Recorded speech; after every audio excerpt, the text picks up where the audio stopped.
trick or treat, give me something good to eat. I'm sure all you guys heard this over the past weekend. It is this time of season where leaves start to turn gold and red and start to fall. Kids are coming to steal your candy. And also, yes, Starbucks has pumpkin spice lattes again. But pumpkin spice lattes aren't the only thing that pumpkins are good for, and not just jack-o'-lanterns either. Pumpkins have a rich history in our society, as well as it plays many roles in the quality of life and reduce heart disease. And also, if you farm a pumpkin right, you may have it weigh over 900 pounds. According to Ron Wilford, a horticulturist at the University of Illinois Extension, pumpkins have gone through many names, not just what you know today. The Greeks used to call it pipon, and then the French changed it to pompon. Eventually the English decided they wanted to change it too. They changed it to pumpkin. Eventually, after a few decades and a trip across the Atlantic, the colonists finally decided to call it pumpkin.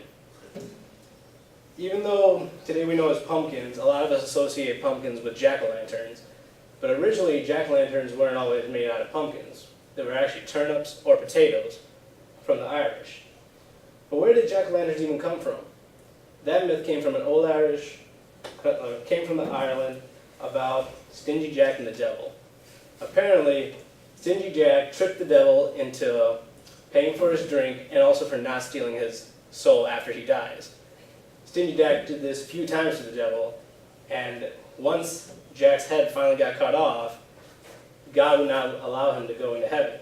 And since the devil can't take him down to hell, all he could do was, the devil decided to make him into his dark night to roam the earth forever with only a burning coal to light his path. And eventually Stingy Jack took the coal, put it inside a turnip that was carved out, and then he became the Headless Horseman. But we know it as the Headless Horseman with a pumpkin. And in this case, the pumpkin head didn't replace his actual head. But pumpkins do have medical uses, such as reducing cholesterol and regulating your bladder functions. According to William Gambonsky, who cited the researchers at the African Journal of Traditional, Complementary, and Alternative Medicines, they did a research on rats who were given a seed diet for 38 days. And after 38 days, all the rats had lower bad cholesterol and higher good cholesterol. Bad cholesterol is what can impede or get stuck to your intestines that can cause heart disease, while the good cholesterol helps keep your blood flowing. And this might have to do with the phytosterols, which are inside the pumpkin seeds, and this actually allows the phytosteroids to attach themselves to the intestines to inhibit the cholesterol from attaching to it.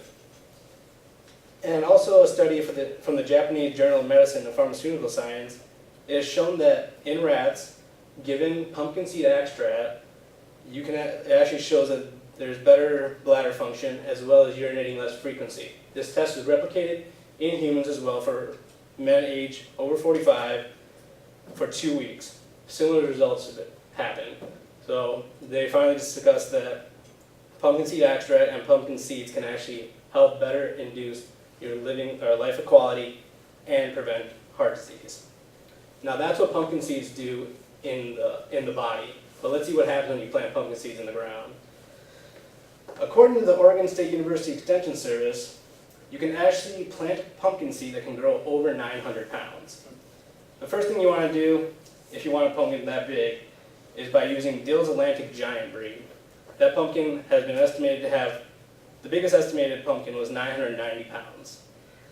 What you want to do is first mix the soil with compost or fertilizer and dig a hole about 1 foot down, and then once you do that, you want to take 3 pumpkin seeds, put them in the hole, mix it around, and you want to separate your groups by a few inches at least so they don't interact with each other. Then you want to water it, but you don't want to water it too much, because if it's too wet, this can induce pumpkin fungal diseases, and also can cause the plant to die just because of overwatering it. And make sure the ground is 55 degrees, because otherwise that's prime time to start planting huge pumpkins.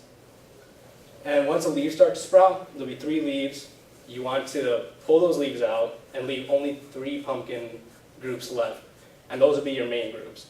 After you do that, wait till the pumpkin sprouts, and then you want to pick the two smaller ones, pluck those out.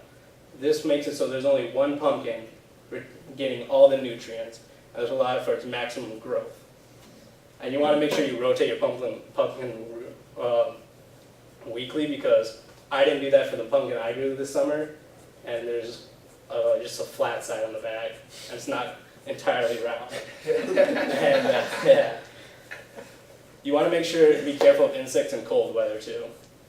Pumpkins are often known to be just a fruit you see on Halloween and stuff on lattes, but there's so much more.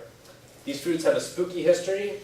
They can prevent heart disease and help with bladder function, and also can even weigh over 900 pounds.